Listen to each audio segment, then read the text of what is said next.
Bonjour YouTube et bienvenue dans cette nouvelle vidéo, j'espère que vous allez bien et je suis très contente de vous retrouver aujourd'hui pour ce 19e jour du calendrier de l'Avent. Donc aujourd'hui c'est très simple, on va encore parler d'une affaire criminelle et ça va être l'affaire de Michelle O'Dowd. Michelle O'Dowd, c'est une femme de 67 ans qui a été violemment assassinée par quelqu'un en plus de très proche d'elle quelques semaines seulement avant Noël. Donc si ça vous intéresse, je vous laisse avec la suite. Pour vous mettre dans le contexte tout de suite, c'est le 2 décembre 2011 que Michelle est assassinée. Donc elle habite en Floride et elle est retrouvée à son domicile. Elle a 67 ans à l'époque, elle est retrouvée par son frère jumeau. Donc son frère jumeau c'est Phil Axt, il est passé chez elle après en fait qu'elle ne soit pas allée à son travail et donc il s'inquiète et il passe chez elle. Tout simplement pour vérifier que tout aille bien, il ne s'imagine pas une seconde ce qu'il va découvrir. Il découvre donc en rentrant dans la maison et en regardant un peu partout, il découvre d'abord un pied qui dépasse d'une pile de cadeaux sur son lit. Et il découvrira finalement en enlevant les cadeaux sous lesquels elle semble être complètement étouffée, enterrée même sous la tonne de cadeaux.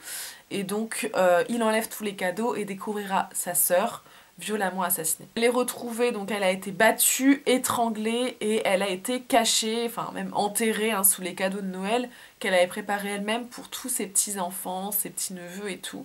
Et donc elle est retrouvée enterrée sous cette pile de cadeaux. Quand Phil Axt se rend à la maison de sa sœur, il retrouve la maison saccagée, c'est-à-dire que les chaises et les tables sont renversées et sa voiture et son chien sont toujours à son domicile. Mais voilà, il entre dans la maison et tout de suite en fait on sent déjà que quelque chose s'est passé ici, que c'est pas normal que tout soit sans dessus dessous comme ça.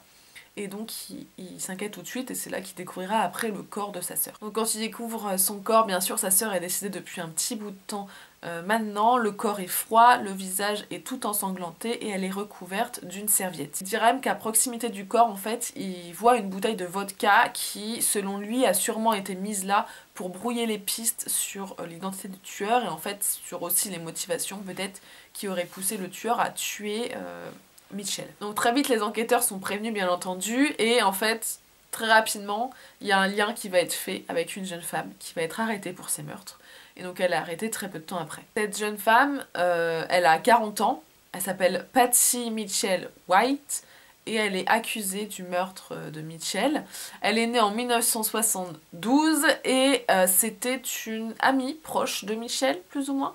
En fait elle était l'ex-petite amie du neveu de Michelle et Michelle l'a considérée comme un membre de la famille, elle l'a traitée comme, elle faisait tout pour elle, lui donnait de l'argent quand elle en avait besoin et tout.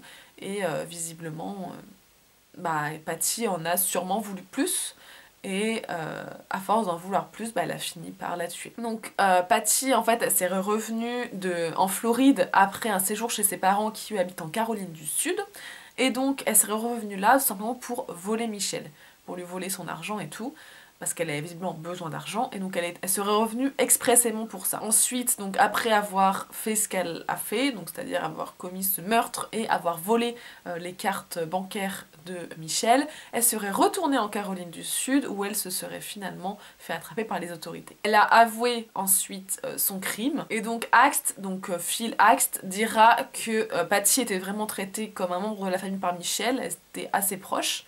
Michelle l'a considéré beaucoup en tout cas. Elle lui donnait même des petits boulots pour gagner de l'argent parce que Patsy semblait assez instable financièrement et elle ne parvenait pas à garder un travail assez longtemps en tout cas. Et donc tous les petits boulots que Michelle lui trouvait en fait elle n'arrivait pas à les garder très longtemps. Donc Phil Axt et Michelle ont fini par payer Patsy pour nettoyer et garder leur maison, ainsi que garder même des membres de leur famille. Donc elle était payée pour ça, donc c'était quand même très généreux de leur part. En plus de ça, Michelle avait autorisé Patsy à rester chez elle gratuitement, sans rien lui devoir, et elle lui avait même laissé ses codes de carte bancaire pour que celle-ci fasse les commissions à sa place en fait. Patsy, quand elle a volé donc les cartes de Michelle, a même utilisé ses codes pour retirer 1000 $ à 2 banques différentes. Et elle a été filmée à ce moment-là, bien qu'elle soit déguisée, d'ailleurs on l'a tout de suite reconnue, les autorités l'ont reconnue, et c'est d'ailleurs comme ça qu'elle s'est faite arrêter. Phil Axt a même déclaré, donc sur cette tragique découverte, il a déclaré « Il n'y a rien de pire que lorsque vous entrez et trouvez votre propre sœur brutalement assassinée pour une carte de débit stupide. » En plus de ça, selon les voisins, ils auraient entendu des cris qui venaient de la maison de Michel, mais aucun n'aurait spécialement réagi. Et Phil dira à ce sujet: tant de gens dans la communauté ont dit avoir entendu quelqu'un crier et gémir et personne n'a appelé la police. Donc il y a vraiment eu une non-réaction de la part des voisins qui ne se sont pas dit à un moment donné qu'il se passait un truc de grave, parce que quand même, s'ils l'ont entendu crier et tout, c'est que, enfin ça devait être... ils devaient se douter quand même qu'il se passait quelque chose de grave, et personne n'a prévenu la police. Donc on ne sait pas si elle aurait pu s'en sortir vivante, si quelqu'un avait prévenu la police ou pas. Mais en tout cas, personne n'a rien fait. Donc Patty, elle est originaire de York, en Caroline du Sud, et elle est détenue dans la prison de York. D'abord pour avoir fui, en fait, après avoir commis ce meurtre. Et elle est ensuite déplacée à la prison vers la Floride pour cette fois-ci comparaître pour meurtre. Elle a été arrêtée le 4 décembre, soit 2 jours après les meurtres, et lors de son procès, elle a plaidé coupable et a été condamnée à 45 ans de prison le 14 octobre 2013. Patty, elle purge encore sa peine aujourd'hui, mais malheureusement, ça n'enlèvera pas la perte de Michel. Tous ses enfants, ses petits-enfants et tout ont perdu quelqu'un de cher. Et tout ça à cause de cartes de crédit, alors que Michel faisait déjà beaucoup, je trouve, pour Patty.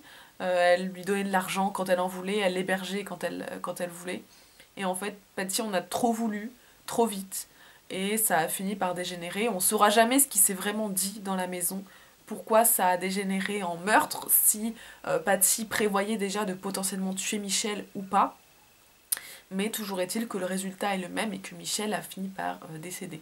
Donc on ne sait pas si elles se sont disputées ou pas, mais en tout cas, vu dans l'état dans lequel était la maison quand Phil est entré, il y a forcément eu de grosses disputes, et voire même de la bagarre, quoi, qui a fini malheureusement en meurtre. Donc c'est la fin de cette vidéo, j'espère qu'elle vous aura plu. Dites-moi en commentaire si vous aviez entendu parler de cette affaire. C'est une affaire qui est très courte, encore une fois, parce qu'il n'y a pas beaucoup non plus d'éléments. C'est encore une fois quelque chose qui s'est enchaîné très vite. La coupable a avoué très rapidement, donc il n'y a pas beaucoup de débat sur qui ça pourrait être.